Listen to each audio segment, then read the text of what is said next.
Welcome back to Eastland English. สวัสดีค่ะยินดีต้อนรับเข้าสู่การติววิชาภาษาอังกฤษกับอาจารย์ยุดีและอาจารย์ที่จะช่วยสอนเรื่องการอ่านออกเสียงก็คือ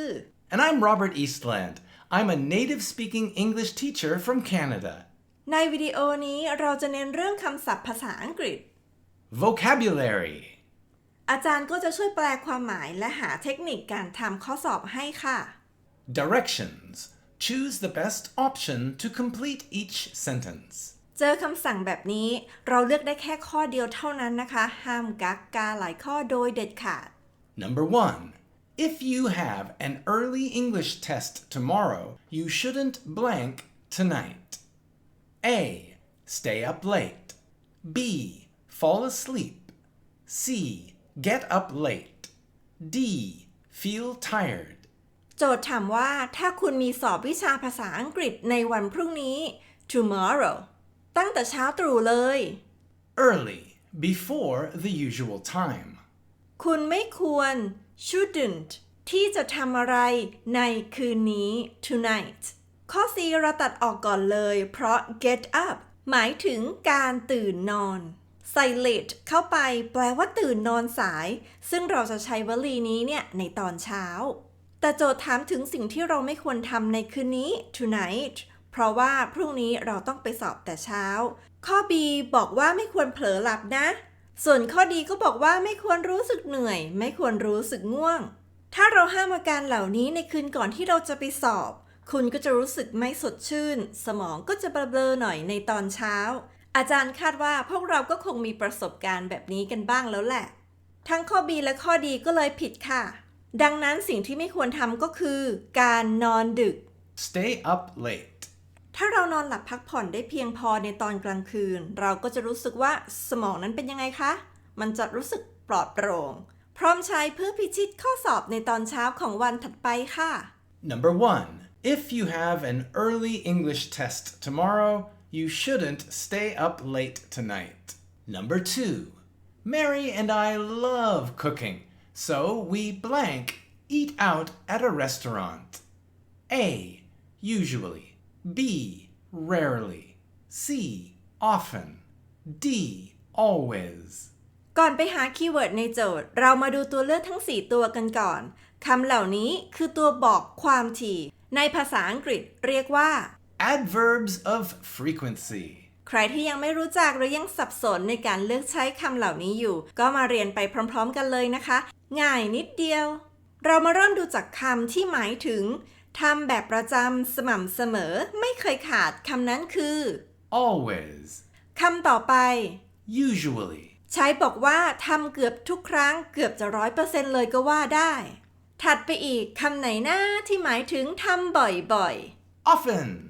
That's right Thank you เห็นไหมคะอาจารย์ร็อบเข้าใจภาษาไทยด้วย But don't tell my students. I don't want them to know that I can understand Thai. Then they'll know if I'm listening to their conversations. สุดท้ายเราจะใช้คำว่า Rarely. เพื่อบอกว่านานๆครั้งถึงจะทำทีหนึ่ง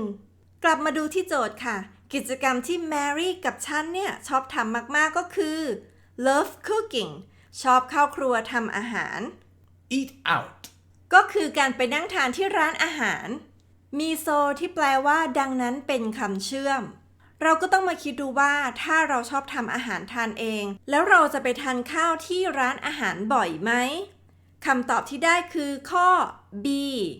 Rarely. ไม่บ่อยเลยนานๆครั้งถ้าเราไปทานข้าวข้างนอกบ้านบ่อยๆแล้วอาหารที่ทำไว้ที่บ้านล่ะจะทำยังไงถูกต้องไหมคะ Number 2. Mary and I love cooking, so we rarely eat out at a restaurant. แมรี่กับฉันชอบทำอาหารมากๆดังนั้นนานๆครั้งพวกเราถึงไปทานอาหารนอกบ้านกัน Number 3. I've got a blank, but no other symptoms. I just need to buy another box of tissues. A. Stomach ache. B. Backache. C. Runny nose. D. Temperature. ข้อนี้พูดถึงเรื่องการเจ็บป่วยถ้าเป็นแบบ British จะใช้กริยา have got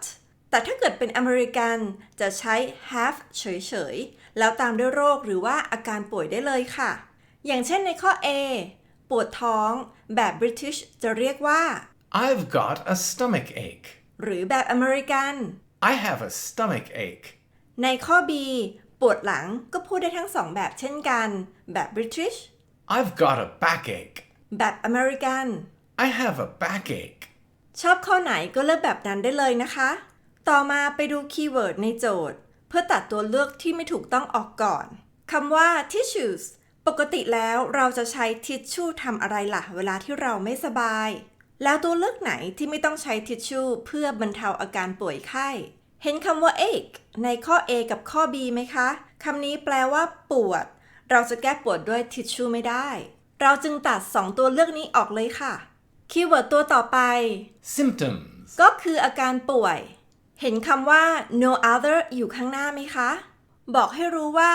ฉันเนี่ยต้องการแค่ทิชชู่เพื่อที่จะบรรเทาอาการที่ฉันเป็นอยู่นอกจากนี้แล้วฉันก็ไม่มีอาการไม่สบายอื่นๆร่วมด้วยเลยอย่างเช่นการมีไข้ในข้อดีจึงไม่ถูกต้องการที่จะบอกว่าเราเป็นไข้แบบ British จะพูดว่า I've got a temperature แต่ถ้าเป็นแบบอเมริกันมีคำว่า high เพิ่มเข้ามาด้วยก็จะกลายเป็น I have a high temperature ตอนนี้เราได้คำตอบที่ถูกต้องแล้วเวลาที่เราต้องการทิชชู่ก็คือตอนที่เราน้ำมูกไหลนั่นเองสำหรับคนที่ไม่รู้จักคำศัพท์นี้เราก็สามารถเดาได้จากคำว่า nose ที่แปลว่าจมูกได้นะคะ Number 3 I've got a runny nose but no other symptoms I just need to buy another box of tissues ฉันแค่น้ำมูกไหลไม่มีอาการอย่างอื่นเลยฉันแค่ต้องการที่จะซื้อกระดาษทิชชู่เพิ่มอีก1 กล่องเท่านั้นค่ะ Number 4 Before the competition started the blank walked onto the court and waved to their fans A. Spectators B. Referees C. Winners D. Players ในโจทย์ข้อนี้มีคำศัพท์ที่น่าสนใจอยู่หลายคำแรก competition คือการแข่งขันในที่นี้อาจารย์เลือกภาพการแข่งขันเทนนิสมาให้ดูเวลาอธิบายคำศัพท์ก็จะได้เข้าใจง่ายขึ้นนะคะ Court ในที่นี้ก็คือพื้นที่ในการทำการแข่งขัน Waved หมายถึงการโบกมือทักทายและ fans ในที่นี้ก็คือผู้เข้าชมการแข่งขันที่มีความชื่นชอบในตัวนักกีฬามากเป็นแฟนตัวยงประมาณนี้ค่ะในตัวเลือกที่ให้มาเป็นคนทั้งหมดเลยโจทย์ถามหาคนที่จะเดินลงไปในสนามได้ดังนั้นข้อที่ไม่ใช่คือ Spectators เพราะหมายถึงผู้ชมก็จะรับชมบริเวณรอบๆสนามเท่านั้นค่ะทีนี้เราต้องมาหาคนที่มีความเป็นไปได้ที่จะเดินลงสนามแล้วโบกมือทักทายแฟนๆก็ไม่น่าจะใช่ข้อ B referees เพราะหมายถึงผู้ตัดสินข้อ C กับข้อ D เป็นไปได้ทั้งคู่เพราะหมายถึงผู้เล่นเหมือนกันแต่คีย์เวิร์ด before บอกให้รู้ว่าก่อนที่การแข่งขันจะเริ่มนะเราจึงไม่มีทางรู้ได้เลยว่าใครจะเป็นผู้ชนะในเกมนี้ winners ในข้อนี้จึงไม่เหมาะสมดังนั้นคนที่เดินลงในสนามเท่ๆก่อนแข่งแล้วโบกไม้โบกมือทักทายแฟนๆของพวกเขาควรจะเป็นผู้เล่นเฉยๆเหมือน2 คนนี้ค่ะยังไม่ใช่ผู้ชนะ Number 4 Before the competition started the players walked onto the court and waved to their fans Number 5 All honest athletes blank break any rules to win A. Must B. Mustn't C. Can D. Don't have to honest หมายถึงความซื่อสัตย์เป็น adjective อยู่ข้างหน้าคำนาม Athletes ที่แปลว่านักกีฬาใช้เพื่ออธิบายว่านักกีฬาเหล่านี้มีความซื่อสัตย์นะ Break rules ก็คือการทำผิดกฎไม่ทำตามกติกาทีนี้เราก็ต้องมาดูว่านักกีฬาที่มีความซื่อสัตย์เขาควรจะปฏิบัติตัวยังไงต่อการทำผิดกฎกติกาในการแข่งขันตัวเลือกที่ให้มาทั้ง4ตัวเป็น modal verbs ก็คือกริยาที่นำมาช่วยเสริมเพื่อให้ความหมายในประโยคมีความชัดเจนมากขึ้นแต่ละตัวมีความหมายอะไรบ้างลองมาดูกันค่ะ Must แปลว่าต้องเช่นต้องทำต้องไปต้องกิน Mustn't หมายถึงไม่ทำห้ามทำโดยเด็ดขาดแต่ถ้าเกิดเรายังทำอยู่ก็อาจจะโดนลงโทษเช่นมีป้ายห้ามจอดรถตรงนั้น แต่ถ้าเราจอดเราก็จะโดนลงโทษด้วยการได้ใบสั่งเสียค่าปรับค่ะว่าแต่พวกเราเคยโดนค่าปรับกันหรือยังคะ Can. แปลว่าสามารถ Don't have to. แปลว่าไม่ต้องก็ได้คือเราจะทำหรือไม่ทำก็ได้เราก็จะไม่ถูกลงโทษหรือมีผลเสียอะไรตามมาตอนนี้เรารู้ความหมายหมดแล้วก็มาหาคำในช่องว่างเพื่อทำประโยคนี้ให้สมบูรณ์กันค่ะข้อ C กับข้อ D มีความหมายคล้ายกันก็คือบอกเป็นในว่าอนุญาตให้ทำได้แต่นักกีฬาที่ดีจะไม่ทำผิดกติกานะคะข้อ A นี่ยิ่งไม่ถูกต้องเลยเพราะถ้าเราเติม must ลงในช่องว่างจะกลายเป็นว่านักกีฬาที่มีความซื่อสัตย์ต้องทำผิดกฎด้วยเหตุผลที่อาจารย์ได้พูดไปจึงทำให้ข้อ B นั้นเป็นข้อที่ถูกต้อง mustn't เป็นรูปย่อของคำว่า must not เวลาเจอจะได้ไม่สับสนว่าเขียนยังไงกันแน่ไม่ว่าจะเขียนแบบไหนคำนี้ก็คือคำเดียวกันเมื่อนำคำนี้ไปเติมในประโยคก็จะได้ความหมายว่านักกีฬาที่ซื่อสัตย์จะไม่ทำผิดกฎกติกาใดๆเพื่อให้ได้มาซึ่งชัยชนะโดยเด็ดขาด Number 5. All honest athletes mustn't break any rules to win. Number 6. When playing a team sport, no one wants to be on the blank team. They need to try as hard as they can. A. Losing. B. Racing. C. Doing. D. Learning. เนื้อหาของข้อนี้เราก็พอจะเดาได้ว่าเกี่ยวข้องกับกีฬา Sport. คำที่เราจะนำมาเติมในช่องว่างจะต้องเป็นคำคุณศัพท์ที่สามารถอธิบายกับคำว่าทีมได้ตัดคำคุณศัพท์ที่ไม่ใช่ออกก่อนเลย doing เพราะใช้คู่กับทีมไม่ได้หลังจากนั้นก็ตัด learning ที่แปลว่าการเรียนรู้ออกด้วยตัดข้อไหนได้อีกคะเราตัด racing เพราะการแข่งขันแบบนี้ส่วนใหญ่จะเกี่ยวข้องกับเครื่องยนต์หรือความเร็วอย่างเช่นการขับรถแข่งหรือการวิ่งแข่งเป็นต้นค่ะ losing พ่ายแพ้เป็นคำคุณศัพท์ที่ใช้กับทีมได้เหมาะสมที่สุดค่ะเห็นไหมคะบางทีเราแค่จับคีย์เวิร์ดบางคำในโจทย์ไม่ต้องแปลหมดทุกคำเราก็หาคำตอบได้มาลองแปลโจทย์ในข้อนี้ไปพร้อมๆกันเลยค่ะเวลาที่เราต้องลงแข่งกีฬาประเภททีม No one wants to be ไม่มีใครอยากที่จะเป็นทีมที่แพ้ on the losing team. พวกเขาจึงต้องพยายามอย่างเต็มที่ Try as hard as. เท่าที่พวกเขาจะทำได้ Number 6. When playing a team sport, no one wants to be on the losing team. They need to try as hard as they can. Number 7. Blank these days are very high. It would be better to commute by public transport. A. Container ships. B. City centers. C. Fuel costs. D. Transport solutions. มาเริ่มดูคำศัพท์ด้วยคำว่า very high ในบริบทนี้หมายถึงแพงมากแสดงว่าคำในช่องว่างจะต้องใช้คู่กับคำนี้ได้แต่ในข้อดี transport solutions ประเมินเป็นราคาไม่ได้เพราะคำนี้หมายถึงวิธีการแก้ปัญหาเรื่องระบบการขนส่ง Would be better. เป็นวลีที่เราจะใช้เพื่อให้คำแนะนำก็ประมาณว่าแบบนี้ดีกว่าแบบนั้นนะCommute. หมายถึงการเดินทางไปและกลับระหว่างที่ทำงานกับที่บ้าน Public transport. ก็คือการขนส่งสาธารณะที่เราใช้โดยสารร่วมกับคนอื่นๆ เช่น รถเมล์ รถไฟ เรือ หรือว่าเครื่องบิน ถึงตอนนี้เราจะเห็นว่ามีการแนะนำว่าให้ใช้บริการขนส่งสาธารณะดีกว่า เพราะว่าอะไรนะที่มันแพงตัดข้อ B ออกได้เพราะว่า city centers หมายถึงใจกลางเมืองถึงจะมีมูลค่าที่แพงก็จริงแต่เหตุผลไม่สอดคล้องที่ทำให้ต้องไปใช้ขนส่งสาธารณะ Container ships. คือเรือขนส่งสินค้าขนาดใหญ่ซึ่งเราไม่ได้มีไว้เพื่อใช้โดยสาร Fuel costs. ถ้าเราไม่ใช้คำนี้ในแถบอเมริกาเหนือจะใช้คำว่า Gasoline prices. หรือถ้าจะพูดแบบ British Petrol prices. ใช้คำไหนแทนก็ได้นะคะสรุปว่าสิ่งที่แพงมากก็คือราคาน้ำมัน ดังนั้นเขาก็เลยแนะนำว่าให้เดินทางไปทำงานด้วยระบบขนส่งสาธารณะจะดีกว่า Number 7. Fuel costs these days are very high. It would be better to commute by public transport. Number 8. Having your own bicycle in a big city is very blank because you don't need to worry about traffic during the rush hour. A. Punctual.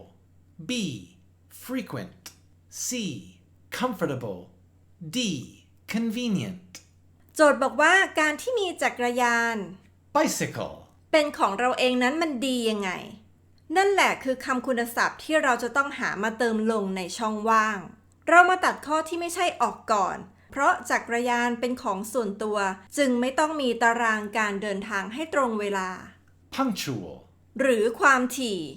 Frequent. ในการออกหรือถึงสถานีเหมือน BTS หรือระบบขนส่งสาธารณะทั่วไป ตัวเลือกที่เหลือทั้งสองตัว เวลาที่เราแปลเป็นภาษาไทยจะแปลว่าสะดวกสบายทั้งคู่เลย แต่ในภาษาอังกฤษสองคำนี้ใช้แตกต่างกันอย่างชัดเจนเลยนะคะ Comfortable. รู้สึกสะดวกสบาย อย่างเช่นได้นั่งโซฟานิ่มๆ หรือจะใช้ตอนที่รู้สึกสะดวกใจ ก็อย่างเช่นเวลาที่เราได้ทำในสิ่งที่เราถนัดประมาณนี้ค่ะ Convenient. จะหมายถึงความสะดวกสบายในการเข้าถึงได้ อย่างร้านสะดวกซื้อที่เปิดตลอด 24 ชั่วโมง หิวเมื่อไหร่ก็แวะไป ได้ของกินกลับบ้านมาแน่ๆ หรือใครที่จ่ายอินเทอร์เน็ตรายเดือน เราจะใช้อินเทอร์เน็ตตอนไหนก็ได้ ไม่ต้องรอให้ใครมาแชร์ Wi-Fi ให้เรา เห็นไหมคะ แบบนี้สะดวกสบายมาก กลับมาที่จักรยานของเรากันต่อ ถ้าเทียบกับยานพาหนะอื่นๆ จักรยานก็น่าจะ comfortable น้อยที่สุด เพราะไม่มีหลังคากันฝนหรือที่พิงหลังเวลาติดไฟแดงเลย ข้อ C จึงผิดค่ะ มาดูกันค่ะว่าทำไมข้อดีถึงถูก โจทย์บอกว่าการมีจักรยานเป็นของคุณเองในเมืองใหญ่นี่ช่างสะดวกสบายจริงๆ เพราะคุณไม่ต้องมากังวลเรื่องรถติด Traffic. ในช่วงเวลาเร่งด่วน Rush hour. Number 8. Having your own bicycle in a big city is very convenient because you don't need to worry about traffic during the rush hour. Number 9. In order to get there, just blank your motorcycle and follow this road. A. Catch. B. Get on. C. Travel. D. Pick me up. โจทย์ในข้อที่ 9 ทดสอบเราเกี่ยวกับเรื่องการใช้คำศัพท์ให้เหมาะสมกับยานพาหนะ ในที่นี้ก็คือมอเตอร์ไซค์ก่อนที่เราจะมาดูคีย์เวิร์ดเพื่อหาคำตอบ เราก็ต้องมาดูที่ตัวเลือกว่ามีกริยาหรือวลีตัวไหนบ้างที่ไม่สามารถใช้โดยไม่มีคำบุพบทตามหลัง ถ้าเราจะใช้ travel วางไว้ข้างหน้ายานพาหนะ เราจะต้องมีคำบุพบท by ตามมาด้วย Travel by. แปลว่าเดินทางโดย ส่วนวลี pick me up ต้องต่อท้ายด้วยคำบุพบท with แล้วค่อยตามด้วยยานพาหนะ อย่างเช่น Pick me up with your motorcycle. หมายถึงมารับฉันด้วยมอเตอร์ไซค์ของคุณนะ